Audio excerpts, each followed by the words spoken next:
اچھا سر، یہ کہ خدا کو ہر جگہ کہنا چاہیے، عرش پہ کہنا چاہیے، یا ہر جگہ سے پاک کہنا چاہیے؟ بسم اللہ الرحمن الرحیم. جگہ، یہ عربی میں اس کو مکان کہتے ہیں اور اس کی جمع امکنہ ہے. اب اس کی تعریف پہ بڑا اختلافات، بہت اختلافات ہیں، مگر ایک بات یاد رکھیے کہ کوئی بھی آپ تعریف لے لیں، ایٹ رینڈم لے لیں، لیکن اس میں 3 شرطیں ضرور ہونی چاہیے. یہ کہ جگہ مخلوق بھی ہو، حادث بھی ہو، اللہ تعالیٰ نے اس کو عدم سے وجود میں لایا ہو، ازلی نہ ہو، ٹھیک ہے، اور یہ مستقل نہ ہو. تو یہ جب آپ یہ شرطیں لگاتے ہیں تو اس کا مطلب یہ ہوا کہ ازل میں کوئی جگہ نہیں تھی، یعنی جمی امکنہ موجود نہیں تھے، اور ان میں سے جمی امکنہ میں سے ایک بھی مکان موجود نہیں تھا، تو اللہ تعالیٰ لا مکان تھا. اب جب اللہ تعالیٰ نے ہر شے تخلیق کی، ہر مکان تخلیق کیا، کیونکہ جمی امکنہ مل کر بعض مخلوقات ہیں، کیونکہ کچھ ایسی مخلوقات ہیں جو نہ مکان ہے نہ مکانی ہے. تو اس کا مطلب یہ ہوا کہ اللہ تعالیٰ ازلی لامکانیت پر ابھی بھی قائم ہے، تو وہ لامکان ہے. اس کو لوگ جگہ سے پاک ہے، جگہ سے مبرہ بالذات، یا جگہ سے متعال بالذات کہہ دیتے ہیں، ماورا بالذات کہہ دیتے ہیں. تو یہ بات یاد رکھیں.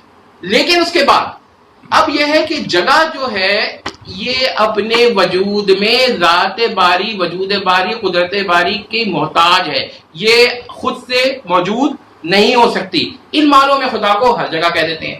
اور عرش پر خدا کو جو کہتے ہیں، خدا جگہ سے پاک ہے، مخلوقات سے پاک ہے، تو عرش پر اللہ کی کوئی صفت ہے، استوا، اس سے تعلق ہے، اس کا اللہ کو عرش پر مستوی کہہ دیتے ہیں. تو یہ تینوں باتوں کے الگ الگ محل ہیں.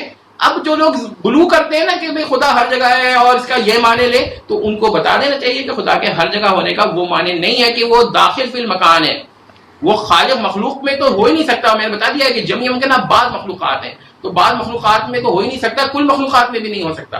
تو اللہ تعالیٰ تو مکان سے پاک ہے، اور ان معنوں میں ہر جگہ ہے، ان معنوں میں عرش پہ مستوی ہے. تو معنوں کا فرق ہے. تو جب آپ معنی کا فرق ہو جاتا ہے تو اختلاف ختم ہو جاتا ہے.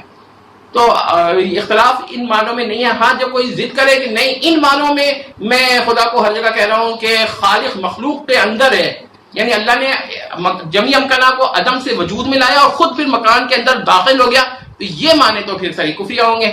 تو یاد رکھیے گا کہ جو لوگ خدا کو ہر جگہ کہتے ہیں ان کا معنی کچھ اور ہوتے ہیں. جیسے علامہ گمبد صاحب وہ جو بیان کرتے ہیں، اس کا معنی یہ نہیں ہوتا کہ خالق مخلوق میں ہے، وہ ایسا نہیں کہہ سکتے. اس کی توجیہ یہی ہے جو ہم نے بیان کی ہے کہ مکان اپنے وجود میں ذات باری کا محتاج ہے، تو وہ اس معنوں میں کہتے ہیں. اور باقی جو لوگ کہتے ہیں اللہ تعالیٰ عرش پہ مستوی ہے، تو اس کے میں نے مثال دی کہ اللہ کی صفت ہے جو عرش سے متعلق ہے، اور اللہ تعالیٰ اپنے نفس کے لحاظ سے جمی مخلوقات سے ماورا ہے، اور اسی کو ہم یہ کہتے ہیں کہ وہ کسی مکان میں نہیں ہے. تو یہ تینوں باتیں 3 مختلف اینگل سے ہیں.